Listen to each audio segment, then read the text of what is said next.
Nah, kalau ini apakah mobilisasi mungkin dilakukan pada pasien stroke ya? Risetnya Askim di tahun 2012 ya. Jadi apa namanya mobilisasi dini itu direkomendasikan ya. Jadi dari hasil pengamatannya pasien stroke setiap 10 menit dari jam 8 pagi sampai jam 5 itu diamati ya. Eh, dia menumpulkan sampai 117 pasien. Nah, ternyata mobilisasi dini ini sangat bagus. Bahkan dalam ASKIM ini merekomendasikan kalau kondisinya sudah stabil, bagus, jangan biarkan tidur terus. Tidur itu hanya 30% saja. Jadi tidur di tempat itu hanya 30% saja. 46 itu duduk di luar tempat tidur. Jadi duduk-dudukan di, di tepi bed dan seterusnya. Terus 20% itu untuk aktivitas motorik ya. Misalnya berdiri, transfer, berjalan, naik tangga, itu 20%. Nah, ini silahkan. Nanti Anda harus ini ya. 30% itu hanya tidur aja, 46% itu untuk apa namanya duduk-duduk di luar bed dan latihan dan seterusnya. 20% itu untuk berdiri, berjalan, dan naik tangga gitu. Nah, pasien stroke yang ringan, sedang maupun stroke parah, ini masing-masing memerlukan waktu untuk mobilisasi dini, ya. Ini ada 79%. Sedang apa namanya 59% kalau stroke parah itu biasanya 31%. Nah, waktu duduk dari tempat tidur atau terlibat dalam aktivitas motorik yang lebih tinggi ya. Jadi kegiatan-kegiatan motoriknya ini kalau apa ringan itu bisa sampai 79%. Tapi yang stroke parah biasanya ya hanya tiduran, hanya berguling ke kanan kiri dan seterusnya. Sehingga dia mempunyai nilai 31% gitu. Nah, fase awal setelah stroke ini harus segera keluar dari tempat tidur dan terlibat dalam kegiatan motorik ya. Hingga 20% dari total waktu itu dihabiskan untuk di luar bed ya. Loh Bu, ini pasien bawaannya ngantuk ya, memang bawaannya ngantuk loh pasien itu. Makanya kalau ngelatih pasien tidak semangat, ngantuk itu ganti posisi ya, yang membuat dia moodnya baik gitu. Nah, kapan dilakukan mobilisasi dini tadi yang Bumi sampaikan? Jadi di sini direkomendasikan setelah 24 jam pasca onset. Meskipun nanti apa namanya yang paling paling apa ditolerir gitu ya. Kalau misalnya kondisinya belum belum stabil, boleh 2 kali 24 jam. Ya, jadi makanya Bumi sampaikan 1 sampai 2 kali 24 jam. Terus jangan sampai kehilangan momen di 3 bulan pertama. Karena eh, hal yang menguntungkan itu di awal sampai dengan 3 bulan. Gitu. Nah ini tadi ya mobilisasi dini. Saya pikir nanti dibaca ya meskipun oke. Nah ini risetnya Bu Umi nih di tahun 2019. Ya, pengamatan perbedaan waktu pemberian mobilisasi pada 40 pasien. Ya, 20 diberikan setelah 24 jam, 20 diberikan dalam rentang 1 sampai 2 kali 24 jam lebih. Apa yang terjadi teman-teman? Di situ ada peningkatan kemampuan fungsional maupun keseimbangannya ya. Dua-duanya signifikan meningkat. Tidak hanya itu ya, ternyata kita lihat kadar brain derived neurotrophic factor yaitu NGF ya, neuron growth factor, dia juga meningkat signifikan ya, termasuk jumlah pasien yang mengalami perbaikan berbanding lurus atau berbanding berbanding lurus dengan kadar ekspresi kadar BDNF. Nah, early mobilisasi tadi mobilisasi awal ini bagaimana membantu pasien secepatnya bangkit dari tempat tidur. Ya, bisa duduk, berdiri ya. Kalau belum bisa berjalan ya berdiri gitu.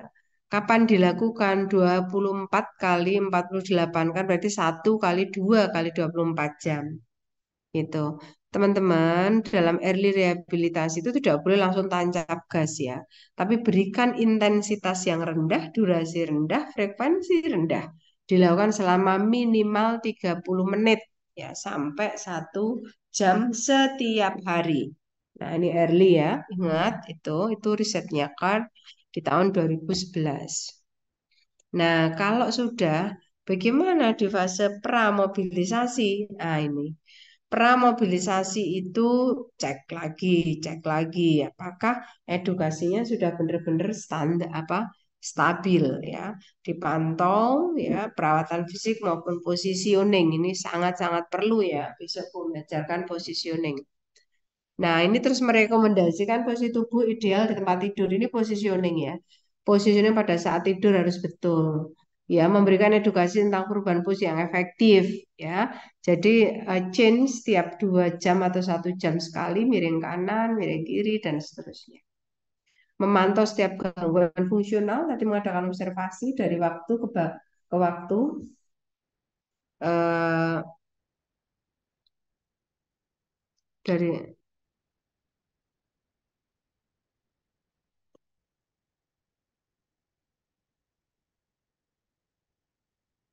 ya.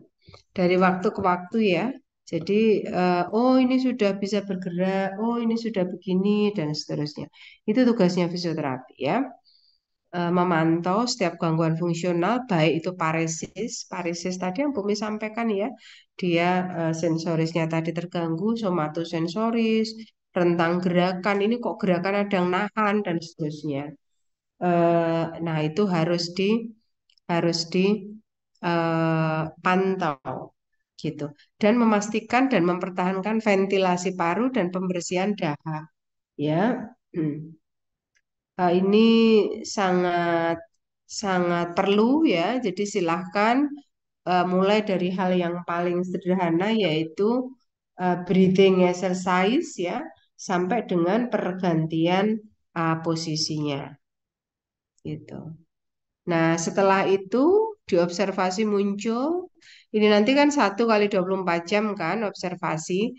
Oh, kok bagus, kondisinya udah stabil, Anda mulai melakukan early mobilisasi. Gitu ya.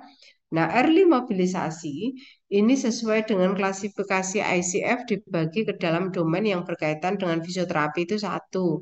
Bagaimana Anda nanti bisa mempersiapkan berjalan ya dan kemampuan dasar lainnya.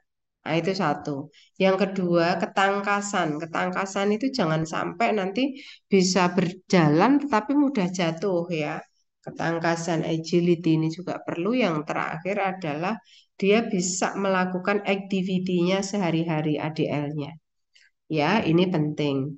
Apa Bu tugas fisioterapi pada fase mobilisasi? Nah, jadi pada fase early mobilisasi ini akan berkonsentrasi pada optimalisasi aktivitas pasien, mulai dari mempertahankan mengubah posisi tubuh, berdiri, berjalan mandiri, menggunakan alat transportasi, menggunakan lengan-lengan yang paretik selama dalam waktu yang banyak sampai bagaimana dia bisa merawat dirinya sendiri serta memanfaatkan waktu luang untuk hobinya. Ya, ini sangat perlu. Nah, saya kira itu ya, ini sudah lebih 55. Besok Bumi sampaikan mobilisasi dan tahap-tahap intervensi lainnya pada pasien stroke yang sifatnya dasar ya, karena nanti yang advance ada di mata kuliah pilihan. Oke, saya kira itu ya. Jadi ini nanti setelah kita pemeriksaan fungsional rampung, kita akan mulai treatment intervensi pasien stroke. Gitu. Setelah itu saya agak lupa ya, mungkin Parkinson, spinal cord injury dan lain sebagainya sesuai dengan time schedule kita.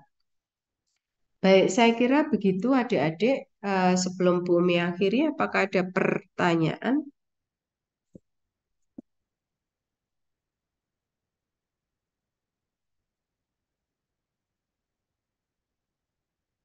Ada pertanyaan?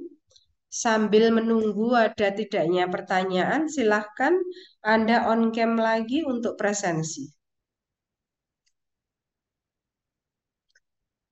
Umi minta tolong lagi ya, yang apa namanya, si pen untuk mengambil gambarnya sebagai pengganti presensi. Bisa ya, Khadijah? Silahkan.